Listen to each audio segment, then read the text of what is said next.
Like, is it worth making people laugh? If I have to constantly think about going to prison, who will the people will do other jobs? Na? They will go back to doctors and engineers. Kya bolenge? 10 comedian, if you interview 10 comedians, what will they say? Oh, this is awful, this should not happen, freedom of speech. I think the only way to win is to just look at the funny side of everything, because that they can't take away from you. Because if we don't have a sense of humor, then otherwise we are just boring people complaining about censorship and ye kharab hai, wo kharab hai.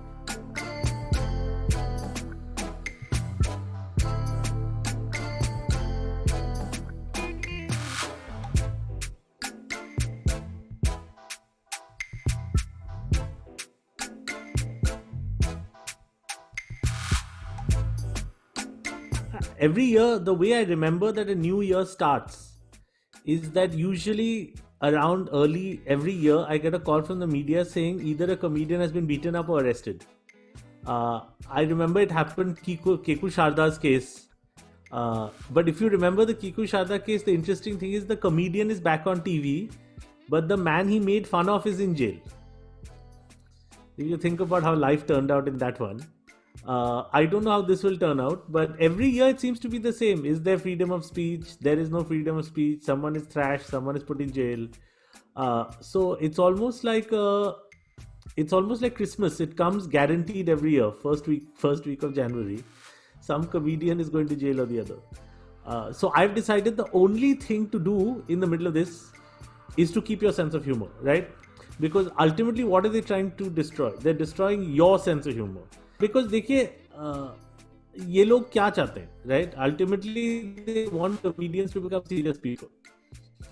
Because if all time comedians are talking about jail and police and freedom of speech, then where is the comedy?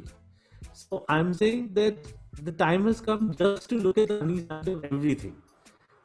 Because even through this, we need to have a sense of humor. Because if we don't have a sense of humor, then otherwise we are just boring people complaining about censorship and ye kharab hai, wo kharab hai.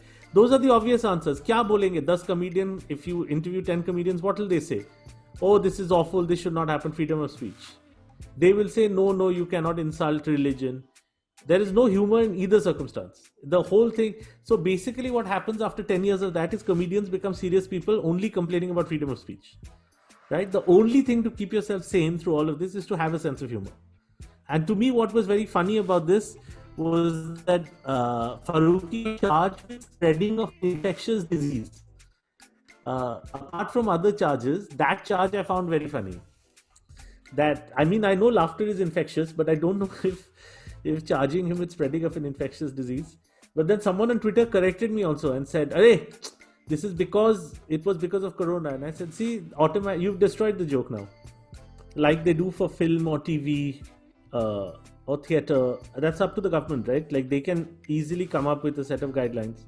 If they do, maybe that way there won't be any sort of jungle raj. But I think comedians themselves also censor themselves and stay away from religion or politics on their own sometimes. But what I'm saying is there's no guarantee in India who will be offended by what. There was a comedian that was going to get beaten up because he said something about DJs. Or if you say something about, what kind of food is popular in Punjab, you don't know who will get offended by what, right? So it's not just religion is an easy one because everyone can easily get offended by religion. But there's you say something about Biharis, they can get offended. You say something about Tamilians, they can get offended. You say something about non-vegetarians, they could get offended. So who beats you up? Anyone in the audience can get offended by anything. So then it's not restricted to religion, right? The thing is that then in any show, then you can beat up any comedian and then the police will arrest him. It depends on how powerful the person is, right? I mean, I know it's fashionable to say that it's because of this government or whatever, but it's not. I mean, in the 70s, I don't think you could do a stand-up show saying anything you wanted about Indira Gandhi. People will beat you up. It's just that the culture is like this. If someone gets offended, they will come and thrash you. I don't think it's it's because of this government or that government. Question is, you need laws to be supportive of artists. That is the only difference. Either you can have a great show, people will laugh, but there's one crazy person in the audience who wants to create trouble. So he will go to a police station, he will create trouble. The only difference between any other place in the world and India is that anyway, the law and all will not take this seriously. Here, the law will go, support the complainant and not the artist. Like, none of this is a criminal offense in other countries. That is the only difference. Here, what happens is that if you're doing a show in a city, if there's some powerful guy who gets offended by something, he can go to the police and use his influence to get somebody arrested. Abroad, the police station will not entertain that complaint. That is the only difference. You know how so many frivolous cases, after a while, the police said, we are not interested because the laws changed. Like building society fights. Earlier, there was no laws around building society fights. So people could go and, some say, I want the gentleman in 301 arrested. And the police would have to listen to the complaint. Now they said, building ka mamla hai, chhod do. If there were some laws like that, that's this comedy we're not getting involved, then all this would die down.